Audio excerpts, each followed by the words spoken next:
Tausche, Auto Export International. Anyhow, I've had a lot of experience with these R107s. I've been dealing with these cars since about first R107 I got was in 1999, which was a 350 SLC coupe, fixed coupe with a 4-speed manual, which I partially restored when I lived in Hawaii on the Big Island. And since then I've been dealing pretty much with the convertibles. I've sent many 380 and 450 SLs to Europe from America because they're the most common model that was exported to the United States from Germany. And when the 560 SL came after the 380 SL in 1986, the 450 debuted, well actually the R107 debuted in America in 1972 as a 350 SL. It was badged as a 350 SL even though it had a 4.5 liter engine. Then mid-year 1972 they went to the 450 SL badging, which they kept all the way until 1980. And those engines were actually very good engines. They had a lot of power. They were very tough motors.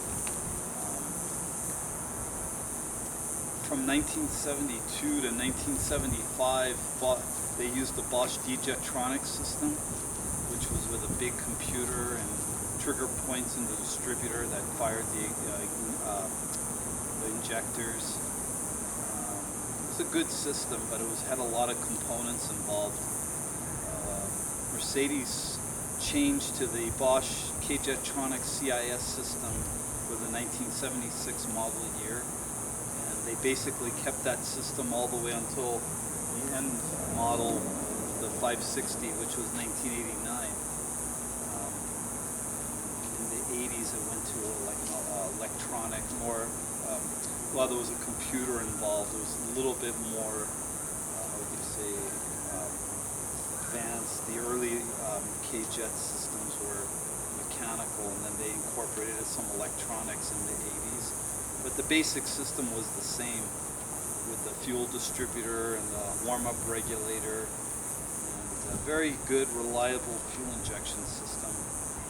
And yeah, it worked well for these cars. And when Mercedes introduced the 380 SL to the U.S. market in 1981, it was kind of a disappointment because the power was down to 155 horsepower from 190 with the 450 SL, and so it drove good, but it just didn't have the power that people were used to. And the first year had issues with the single road timing chain, which they corrected for 1982 with a double roller timing chain. But the motor just lacked power.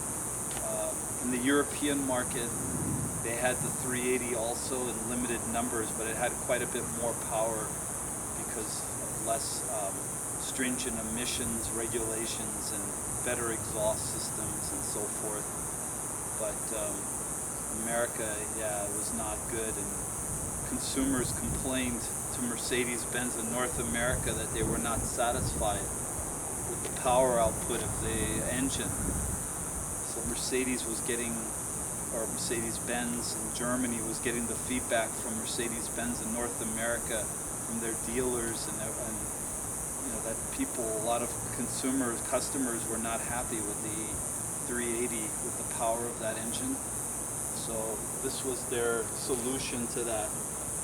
For the 1986 model year, they came out with the 560 SL, which is considerably bigger engine, a lot more power, and it brought the performance back to the R107, which it desperately needed. And yeah, these cars are actually quite fast. They're, if this 560 SL is in proper tune, It's a high 6-second, low 7-second, 0 to 60 times, and yeah, it's actually quite fun to drive a 560. They have excellent power, great handling. They upgraded the brakes on the 560. Yeah, it was it was the end of the R107, and Mercedes went all out on these cars. They put the best of the best in it. And yeah, and then after this, with the R129 body style started in actually in Europe in 1989, but for America it was 1990, and that was a completely different car. It was nothing similar to this car whatsoever. Everything was new, the body, suspension, the engine. But yeah, the R107 is a great car. I own a few of them, and I've sent many of them over the years to Europe. And regardless of if it's a 450, 350, 380, whatever, they're all excellent quality vehicles, and yeah, in my opinion, just very well built, and so that's it. Thank you.